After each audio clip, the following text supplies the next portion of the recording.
Hello, welcome to another Pro Detailer magazine film. This is Adam. We're currently at Mr. Detail in Rotherham. Yep. Rotherham. And we've got some classic Japanese metal today. What are we expecting? We are expecting a cherry red Datsun 120Y from 1978. That's like a little hatchback thing, isn't it? Yes, yes, yeah. And a 1973 polar white 240Z. Well, 240Z is one thing we've all been looking forward to in the office. It's the first car that we thought we must have. Yep.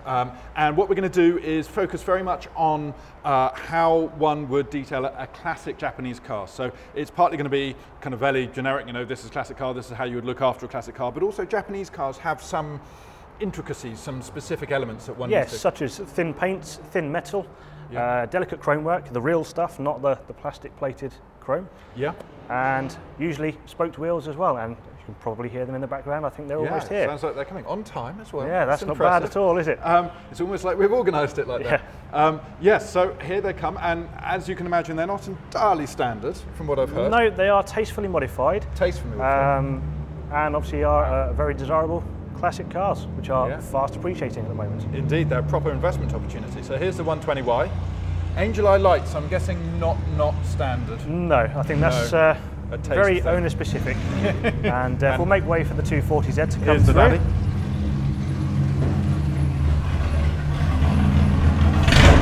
Wow.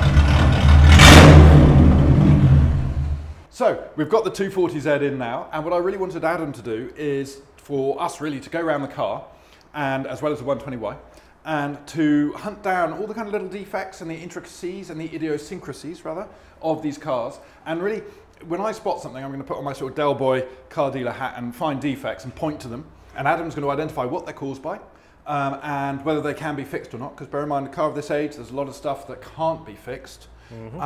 And if it can be fixed, how we fix them. So as ever, let's start at the front of the car. I'm just going to have a little look down the wings. Oof. We know this car's had a respray.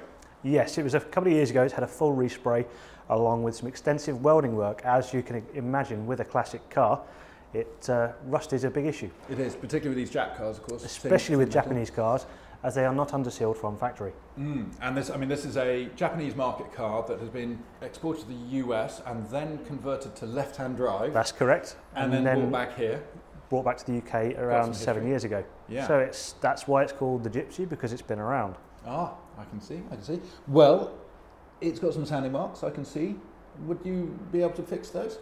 Sanding marks, to a certain extent, yes, they can be improved, but not all sanding marks can be removed. Gotcha. Just purely because they can be below the paint itself. So the only other way you can fully repair and restore it is to have a full respray of that area. Gotcha. Well, sanding marks are caused literally when it's being prepped for paint, and normally before the paint's being put on, it's sanded down to make it smooth, and they use filler and all sorts, and then sand it down again. If they haven't refined it right down to the best possible finish, when you come to spray it, the marks that have been left by the sand, you can see through the paint, and that's what causes them. We've also got some RDSs I've noticed on here. So RDS stands for Random Deep Scratch, and with these ones, there are a couple I've seen here that I don't think can be fixed. All depends on the depth and the thickness of the paint. Obviously, with some scratches, it can have gone too far to the point where it's beyond saving from machine polishing. But looking at the ones that you've just highlighted here, I believe we can make at least a 90% improvement on those. Well, that's good. That's good. And obviously, this paint is going to be lacquered. Originally, it would have been single-stage paint. Originally, it would have been single-stage paint. Yes, this has been resprayed with a single-stage 2K paint. Okay. So it's got the clear lacquer built into the paint itself. Into the actual paint itself, which is in some ways gives you some more to play with. Yes, it's usually a bit harder and a bit more forgiving when it comes to machine polishing. I would say this car is kept under a car cover. It is indeed, yes. The owner does try to take care of it as best as they can. However, but one thing we will tell you is car covers, despite the fact you might think they're protecting the car, they're actually causing damage themselves with the fabric flapping and rubbing against the paint, causing the marks that you can see there where it's abraded away. Absolutely. So with car covers, generally the safest way to keep a car is in a bubble of some description, a car coon, an air chamber, that sort of thing, because there's no actual contact with the car. And even the softest car covers, the danger is if the cars aren't perfectly clean when they go in, that grit and muck on the car will move, even if it's just when you're taking the cover on and off. But if it's outside, it's even worse because the wind makes it flap. And that will essentially abrade the paint. And that's why we always say, if you can, air chamber or a car cover or nothing at all is often better. It's mainly the stitching that tends to cause the most damage, where the segments of the cover itself are joined together. Absolutely. So those are the stronger wearing points. The danger zones. Yes. Yeah. And I can see we've got quite a lot of cracked rubber trim here. Now I'm guessing there's not much that can be done about that. No. Usually with rubber, obviously because of the oxidation and the sun and the rain and the cold and the heat, it causes it to crack and stretch and distress. So the only real way to improve that is to replace it. Absolutely. I imagine parts for this are a little bit difficult sometimes. Obviously, being from 1973, some car parts are not made. There are obviously pattern parts made nowadays by aftermarket companies, and they can usually supply a replacement. Yeah, absolutely. And we've got obviously bubbles. I saw some actually when it was coming in here by the yeah, just under the filler cap. Yeah, some bubble of rust caused from moisture obviously underneath the paint when it was painted, which has still obviously caused the metal to oxidise and rust and cause the paint to lift itself. Again, the only way to rectify that is to rub the area back and have it fully resprayed. Gotcha. So the answer is, I mean, in terms of say gloss, for example, one can improve it. In gloss swirl certainly marks? can be improved. Swirl marks, yes, they can be removed, much like even your modern cars. Yeah. Obviously, being a single stage or a 2K paint, it's a bit more forgiving than cars with clear, as especially the newer cars nowadays. Yes. They tend to have very little clear applied to the car itself as a way of cost saving for the manufacturer. So obviously here we know we've got a bit of room to manoeuvre and a bit of paint to work with. The owner of this, he does use it daily to work and back. Washes it every Sunday like you would his normal saloon. You're going to wash it for him, aren't you? But obviously in this case, yes, we're going to do what we can. As a thank you for bringing it over to us. Right, shall we go on to the 120Y? Yes. It's pretty cool. This I've never actually seen one of these before. They're quite rare, aren't they? There's not many of them around, no. I only know of this and one other. Crikey. And I'm quite well involved with the classic scene, modified Japanese scene, so yeah, pretty special. It's a rare sight. sight. And I'm sure these are going to start shooting up in value, given how rare they are. Like any classic Japanese car, they are all appreciating at an extraordinary rate. Yeah, which if anything means it's more important than ever to get them looking good. And to take the best care of them as you possibly can. Indeed, indeed. So, again, just going into my wheeler dealer mode, I can see this is not short of a few defects. So we've got rust and pitting on the chrome bumper at the front. Is there much you can do with that? Obviously that is just that little bit too far gone to be restored perfectly, but again a gloss improvement is certainly available and something we can aim for on that. He's got some funky lights on this. Pretty Yes. sure projectors aren't standard or not quite edge-alised. period, no, but each to their own. Each their own, indeed, indeed. And we've got a burn mark here, so I suspect this is overheated at some point. Essentially, when an engine gets too hot, it overheats, or even if it doesn't, to be honest, all the heat comes up through the bonnet, and that can affect the paint, particularly on older paints. Especially with older Japanese cars, because the metal is also very thin, so heat transfer does go a lot quicker and a lot further than it would on a more modern vehicle. Absolutely. And I can see here we've got lots of watermarks as well, these light patches. It's acid rain, isn't it, that causes Acid this? rain, yeah, and obviously with the area that we live in, it is quite a hard water around here, which is why obviously water filters are essential for final rinsing. Final rinsing. Things like pure final rinse when you're doing your wash, it makes it much easier to dry. In some cases you don't even need to dry if you've got a final rinse system on there, and it just cuts out all the impurities. So you go down to what we call 0 ppm water, which means it's got 0 dissolved solids basically. That's correct. There's no lime scale, there's no other contamination in the water itself. Gotcha, cool, okay, well let's move along. I can see again we've got the old perish rubber as well, and it's just a matter of finding parts for those. Yes, again, it's one of those things, not always the easiest things to find, but there are many companies out there making pattern parts to help preserve the classic cars and keep them on the road. Cool, I'm loving this aerial, that is so 70s, it's brilliant. And again, back to your era again, Bert. Shut up. Looking into here, again it is like a time warp.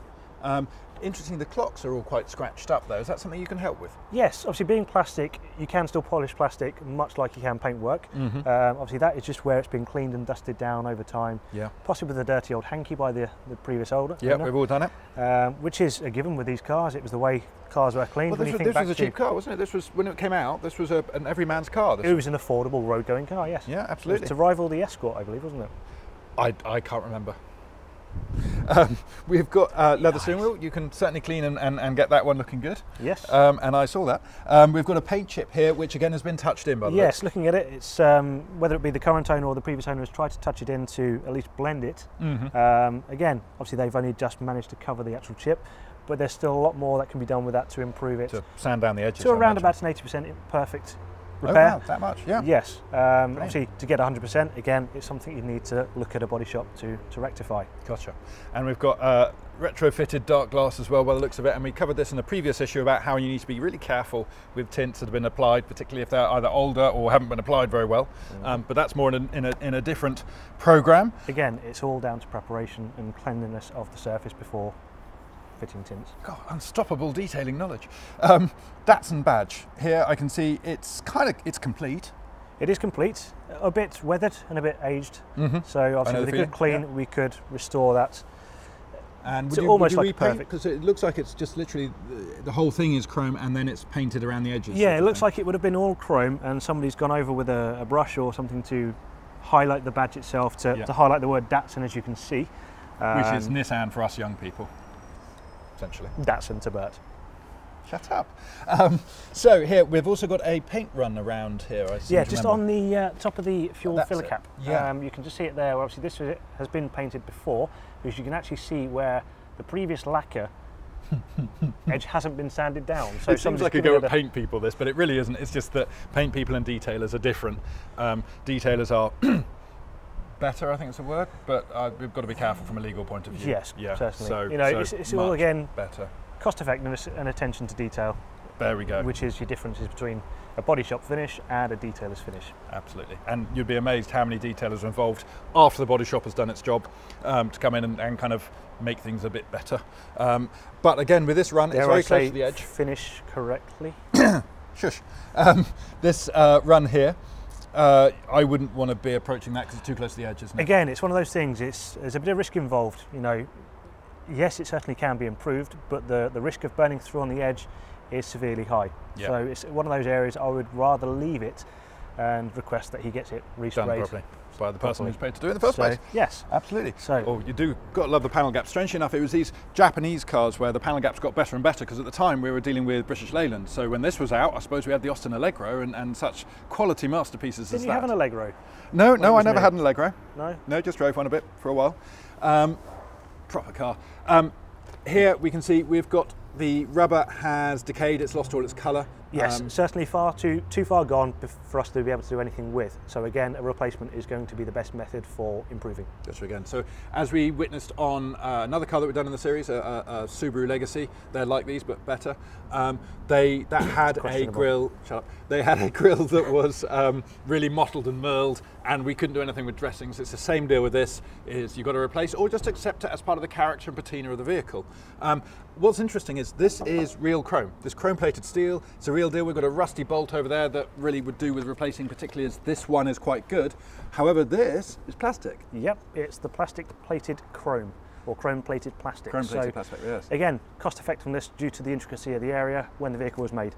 You know, more viable for them to make it with plastic than it is to try and create this lovely shape out of metal. So, moving along here, I can see the badge isn't quite as good on that one, so it'll be even harder to restore. Yes, as you can see, obviously the paint has flaked off over time here. So again, the only way to really improve that is to remove all of the paint and repaint it to get it to match, or even get it replaced again. Absolutely, absolutely. So, given the age of the car, it could be quite difficult to find a brand new original replacement. Yeah, you can't get that off a micro. The same applies really. Same applies to the handle, just due to the amount of pitting on there and how rough it actually feels.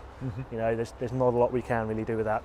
But we can gloss it up, but not perfect it. And these fingernails, you'll find this on modern and older cars. It's literally the fingernail marks of people putting their hand in there, and they can be improved, but again, it's all about paint depth and being in that area, particularly on a car that's been resprayed. You have to take readings because you simply don't know how thick that's going to be. Yes, it is a very thin area in terms of coverage due to the angle of and the shape of the door itself. Gotcha. And the other thing I noticed were the wheels, and in fact the flappy thing. The mud flap just here, yeah. The mud flap.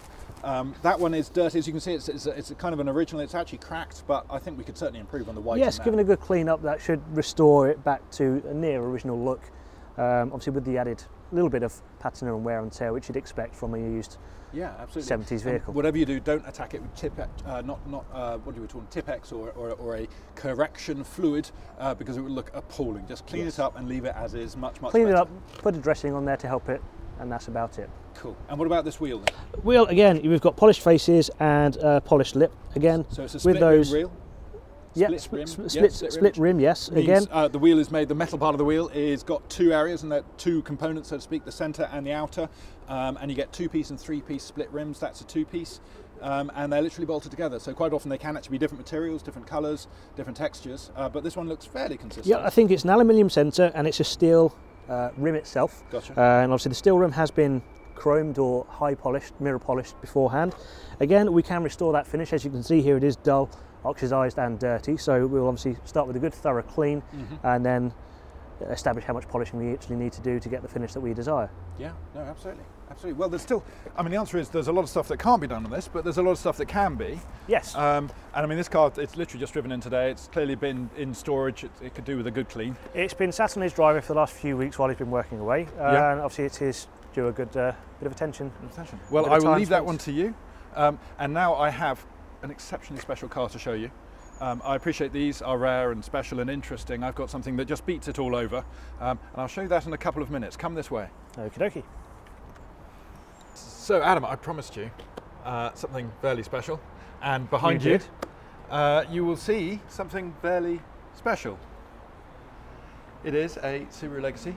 Oh, here? Yes, yes, this here. So I was looking in the background. Were you? Well, yes, it's quite obvious. But what I wanted to do was, I mean, as you can see, the car is pretty much perfect. Just appreciate it. Patina and character. We have different opinions on perfect. Yeah, no, I appreciate you're wrong and I'm right. But the only problem with this kind of tangible is it's a bit dirty. Just the one problem? Yeah. No, otherwise spot on. And what I am going to suggest is that we give this car a proper wash. And for people who are watching at home, lots of these sort of detailing things we're talking about are quite advanced at times, and it's not necessarily something you'd want to try, and that's why you bring in a professional valeter or a professional detailer. But the wash stage is something that you really can do at home, but there is a right way to do it and a wrong way to do it. In fact, there are various correct ways and various incorrect ways of doing it. So what I really wanted to do is start from ground zero, start from the very, very basic stuff, and work up so that by the time we've got this cleaned, essentially, we'll know all the different processes. So if we split the wash phase into 3, we have the pre-wash, we have the main wash, and then we have the drying stage. Yep. What's the pre-wash stage? The pre-wash is effectively a citrus pre-wash, as you say.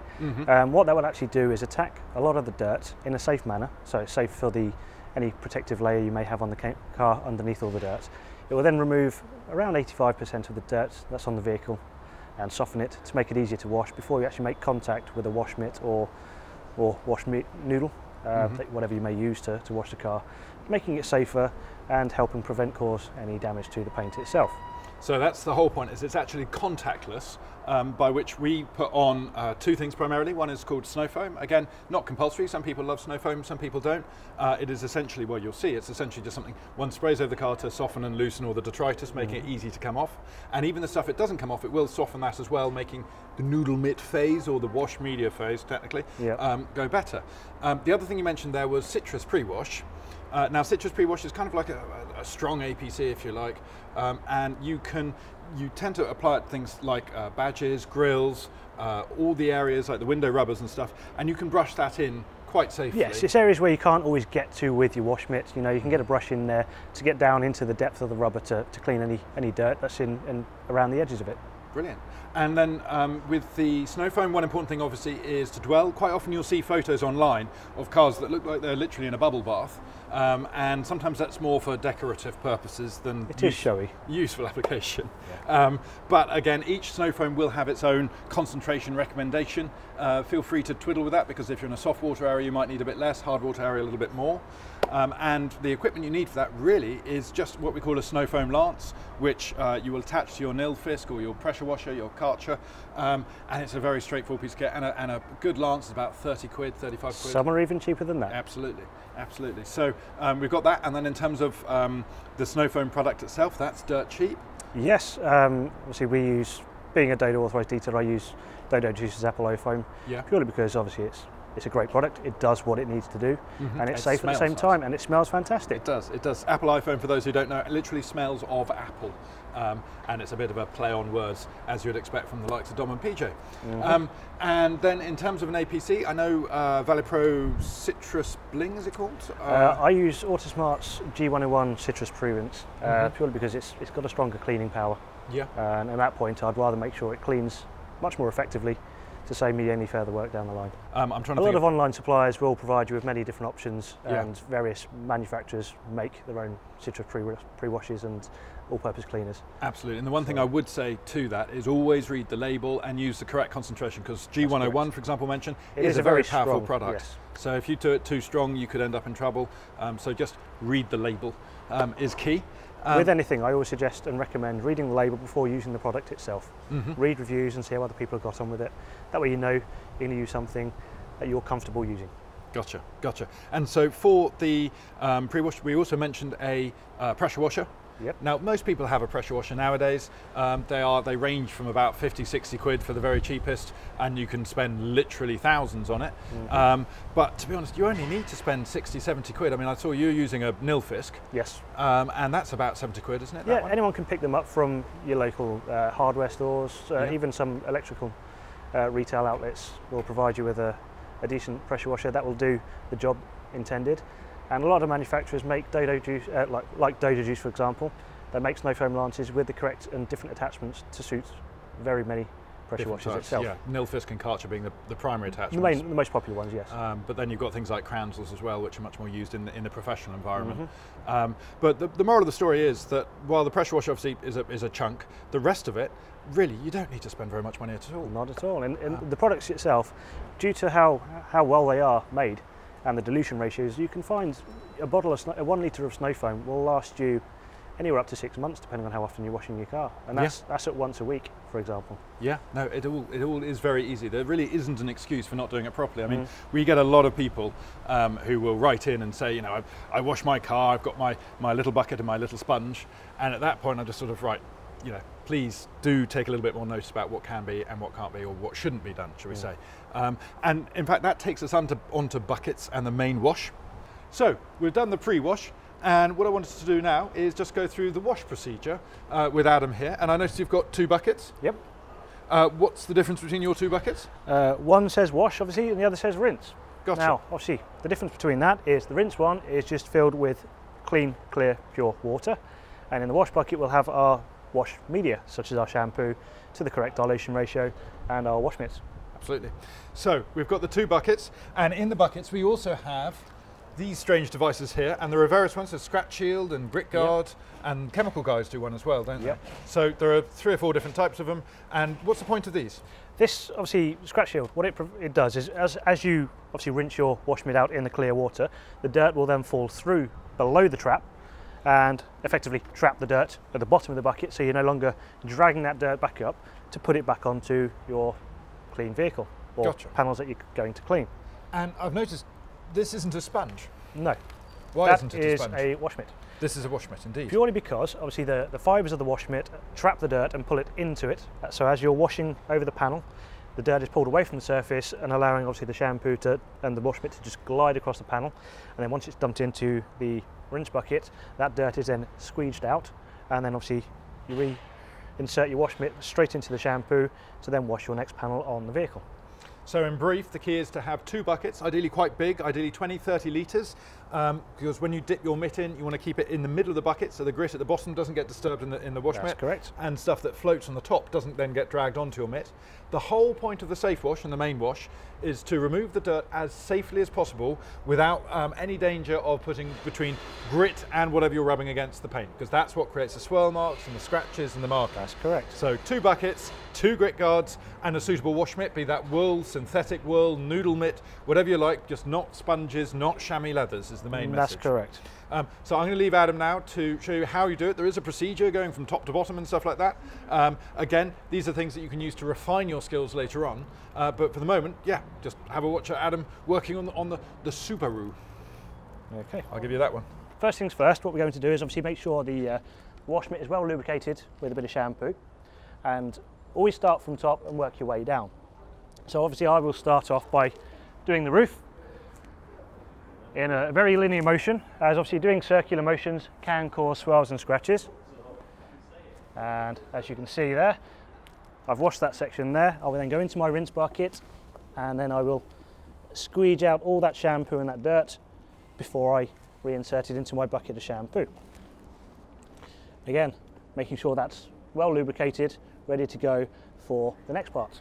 Shampoo doesn't just offer cleaning power. Part of the point of shampoo is to add lubrication, so that allows you to freely move it across the bodywork and the glasswork on the vehicle without causing swirl marks and scratching. You'll note there are various car shampoos on the market. Some of them are very concentrated, so you can get a lot, well, many more washes out of each one, so they can work out cheaper in the first place. So the strongest shampoos are roughly normally about 1900 to 1. But the stuff that you pick up on the high street can sometimes be as low as 150 or 200 to 1. So although it may look cheaper in the long run, it really isn't. There's much talk about pH neutral shampoos and shampoos that are specific for certain cars or specific for cars that are coated, for example. Generally speaking, shampoos are safe for cars. It doesn't really matter being pH neutral. In fact, some coatings prefer to have a slightly acidic wash in there just to reactivate the surface. The best way to pick a shampoo is to go online and have a look at the various reviews out and about. There are plenty of manufacturers out there, all offering shampoos of different types. Just don't be taken in too much by the marketing hype.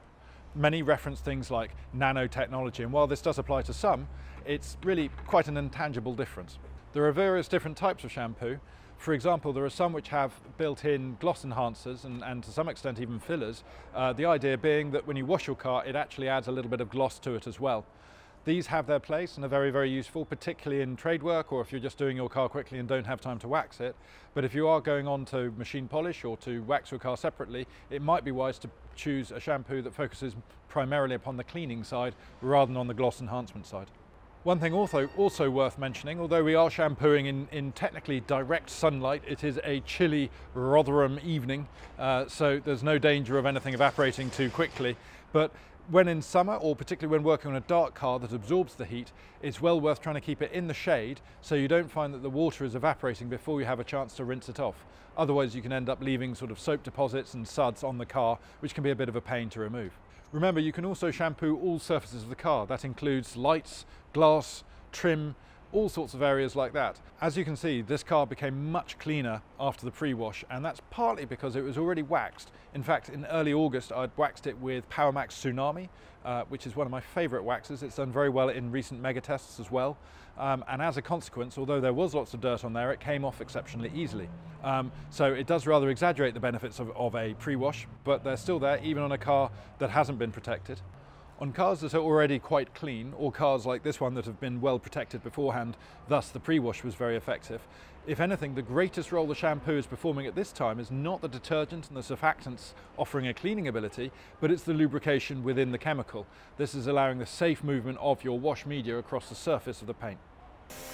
When rinsing off a car, it's really important to make sure that you work from the top down, and furthermore, you get rid of all of the suds and chemical from between the panel gaps and door handles, keyholes, badges, around the mirrors particularly. You'll find it makes life a lot easier later, particularly as these areas are liable to drip while you're working on the car. And if it's dripping clean water, that's a bit of a pain. If it's dripping dirty water with crud and muck, it's a real pain. So do make sure that you give those a good blast with your pressure washer.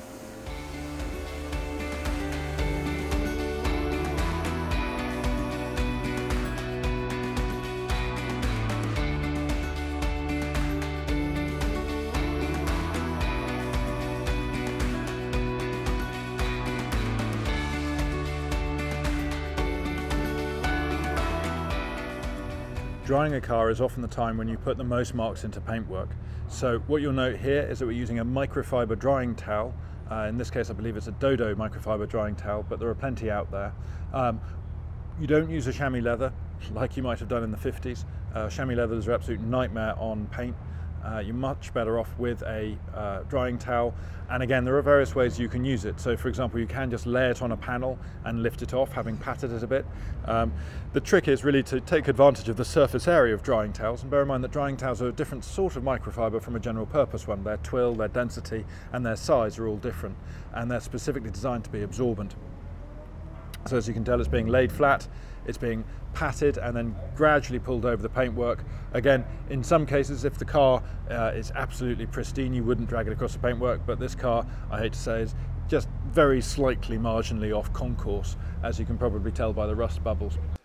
After Adam had finished washing Betty and calmed down from the excitement of it all, we started hearing a rumble from a distance, and it turns out that a local JDM club had got wind of our little filming day and had turned up in force. We were expecting maybe 2 or 3 cars, and we ended up with over 30 of them, all clogging up the little car park below. So I immediately went into parking warden mode, donned a yellow jacket, went round pointing and shouting at people who then promptly ignored me.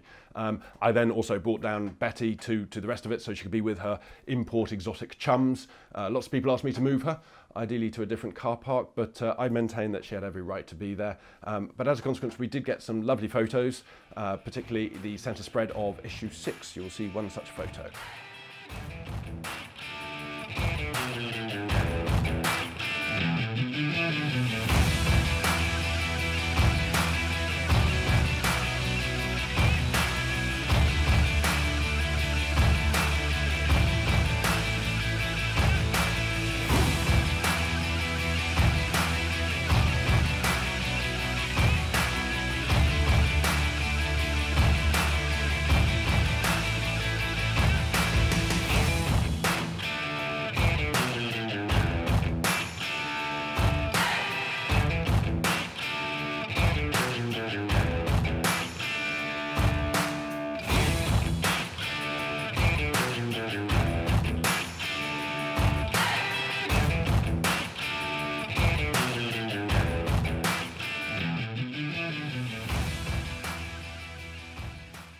Thank you very much for watching, and thank you also to Adam of Mr. Detail and the owners of the 240Z and 120Y, plus all of the people who turned up for the little event in the evening. It was very much appreciated. I think it was a fun evening out in Rotherham. If you would like to see future videos, do feel free to subscribe here, and if you'd like to look at some of the episodes that have already been and gone, do feel free to have a look through here. Thank you.